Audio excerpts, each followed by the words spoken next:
If you've got $100 to spend on an upgrade and you call Sprint home, the ZTE Vital may be the device for you. It's known as a Sprint Vital and it packs a 720p HD display, a 13 megapixel camera, and a pretty affordable price tag, but it makes sacrifices to get to that price point. Let's find out if this is the device for you in the full video review. If you don't like HTC or Samsung and the iPhone 5 is just not doing it for you, take a look at the ZTE Vital, also known as the Sprint Vital. It's available now at Sprint for $99.99 and it brings some decent specs to the table even if they're not quite as good as the Galaxy S4 and the HTC One. For $100 you get a nice little bang for the buck. It's got a 1.5 gigahertz dual-core Snapdragon S4 Plus CPU, 1 gigabyte of RAM, 8 gigabytes of internal storage, but where it shines, it's got a 5-inch 720p HD display, and on the back you see that big shooter, 13 megapixel camera with 1080p HD video recording capabilities. Now, battery-wise, you're looking at a 2,500 milliamp hour removable battery in this device, and then of course 4G LTE connectivity on Sprint in markets it's supported, of which obviously Dallas is one of those markets. But it's running an almost stock version here, as you can see, of Android 4.1. Some minor customizations here and there. Obviously, you're going to see those in the application. Some of the icons are a little bit different, but for the most part, it's a clean version of Android. So if that is your thing, if you want the Nexus 4 or whatever the case may be, the Moto X, but you're not sure if the Moto X is coming to Sprint or the Nexus 4 obviously isn't available on Sprint, this could be a nice option for you if you want that stock Android look and feel. Before I get too far, I'm going to back it up and thank my partners at Best Buy Mobile for giving us devices like the Vital for use in our One Paw Bandit giveaway game. When you go into Best Buy Mobile, you'll walk out working, you'll get your email, your web, your contact set up, your browser settings, so when you walk out the door, everything's configured and you don't have to waste time at Best Buy Mobile. So the Vital is an interesting smartphone, design-wise, and at least when it comes to specifications and price. You got your physical camera button over here on the right side, 3.5mm headphone jack and power button up top. You got a volume rocker over here on the left side, micro USB charging port over on the left side, and you've got this kind of chrome look and feel with a blue back, and then obviously a black front here as well. No branding on this device, no ZTE, no Sprint branding, but you do have, of course, your typical Android buttons, back, home, and then your menu button, and pressing and holding home, get your recent applications, and then pressing and holding menu does nothing. Well, actually pressing and holding it activates the menu, but let's press and hold back. No quick access to Google now, so that's something to keep in mind. But obviously Android 4.1 here, and a relatively good looking version of Android 4.1. Let's jump right into Quadrant Standard and see how this performs. We'll go ahead and get the speed tests out of the way in this review. We'll run the benchmark right now.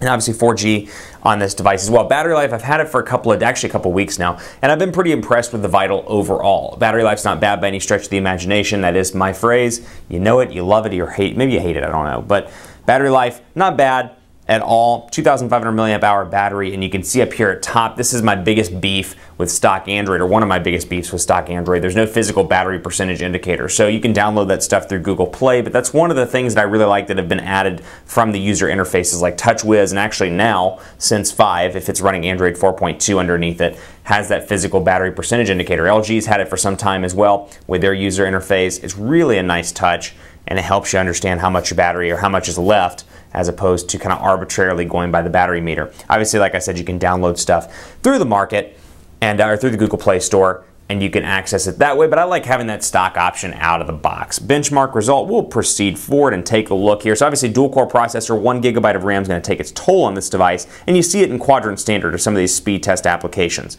5,987. Now obviously, as you can see here, this device is relatively fast. I mean, I haven't really seen lag from time to time. It does have 1 gigabyte of RAM. It's a little bit of a bottleneck for a device like this, but still mostly fast throughout, with little to no lag. Go into messaging here and take a look as well, and you can see typical Android keyboard here, 5-inch display, really nice. So you got a couple of value adds in this device. You got a nice 5-inch display that is HD. It's a 720p display. You got the 13 megapixel camera on the back. So for $100, you're getting kind of some of the features of the high-end devices with the 720p HD display and a decent shooter on the back. So we'll say the Quick Brown Fixed humped over the lazy dog.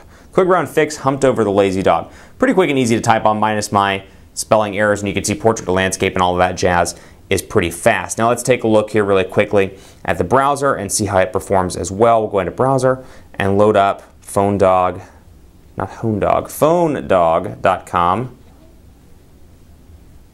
And boom, there we go. It must be 4G LTE is actually running pretty fast on Sprint today. for my office. My office, for whatever reason, does not typically have great Sprint 4G LTE coverage. But you can see here our mobile version of our site running nice and quickly, and you've got your back button, your stop button, so kind of a customized browser look and feel here. This is not the stock browser. You've got your tabs down here at the bottom. I can swipe up and down through those. I've got the ability to add, as you can see, boom, boom. Now I have 6 tabs. I can go back to Phone Dog if I want to. And then I've got back and forward, and then of course my menu options down here, which I find this particularly interesting because I've got a menu button and a menu button. They basically do the same thing. Interesting, kind of redundant, but hey, whatever. Portrait landscape here is fast as well. Overall, pretty impressed with the performance of the browser. So you can obviously download Chrome and things like that as well. Let's take a look at speed test. I'm actually kind of curious to see it now because 4G LTE, depending on where you're at in Dallas with Sprint, works either really well or really terribly. And actually that was a pretty decent load, so I want to see how quickly it works on the download. I've seen download speeds as high as 35, 40 megabits per second in the Dallas area. What I see in my office is usually actually a little slower than this. This is fast, and it may be because I moved to an office with a window, so that may be helping as opposed to me being in the bowels, and I hate that word, but bowels of the office. So 10 megabits per second on the download, upload about 5 to 6 megabits per second, so definitely faster, but I've seen this as quick as, like I said, 35 to 40 megabits per second on the download, and anywhere from 15 to, actually 10 to 15 on the upload. So, like I said, some ZTE customizations. You get Sprint ID here as well out of the box, if that's something that interests you. It's an ID program where you can download application packs, so I can do ZTE's pack, for example, and take a look, and I can change my ID of this device over to ZTE. So it's something that never really took off that well. I remember this was announced at CTIA like years back, and it never really took off, but still being pre-installed on some of the Sprint devices. Obviously that is something you may love or you may hate. Sprint TV and movies here as well, Sprint Zone, and then of course you have some ZTE stuff and then visual voicemail as well. I'm digging the display though. For $99, a 5-inch 720p HD display is really nice. I've said a lot for me, and at least in my personal use, I find 5 inches to be the perfect sweet spot, and if you're like me, you can get an HD display for $100, which is not bad. So let's take a look here. HTC One over here is a sample shot, 13 megapixel camera, 1080p HD recording, and you've got some settings here. I can change this around. I can do Aqua, for example, Aqua mode, Solarize, I can do sepia or sepia negative, I can do mono if I want to and make it a black and white shot, or I can go back to no filter and use my colors that come in through the office. HDR, panorama, night, subset. So you got some photo editing options here. So yes, obviously the Galaxy S4's photo options and the HTC One's photo options with Zoe and things like that are far more publicized, but you really get a nice little option here for all of this stuff. Self-timer, burst selector, I mean, you're getting quite a few nice little goodies in the application itself here. So actually I'll focus in on the HTC. And I've got the physical camera button as well, which I absolutely love. Having a physical camera button, it makes it so much easier to take pictures and stabilize the device. And you can see, boom. And so let's go ahead and take a look at how those pictures came out. So all in all, I'm pretty impressed here for $100. It depends on what's most important to you. The battery life is decent here. You got LTE connectivity, you got a 5-inch display, and you got a 13 megapixel camera that takes pretty decent pictures. What you're missing out on, no quad-core processor, only 1 gigabyte of RAM instead of 2 gigabytes.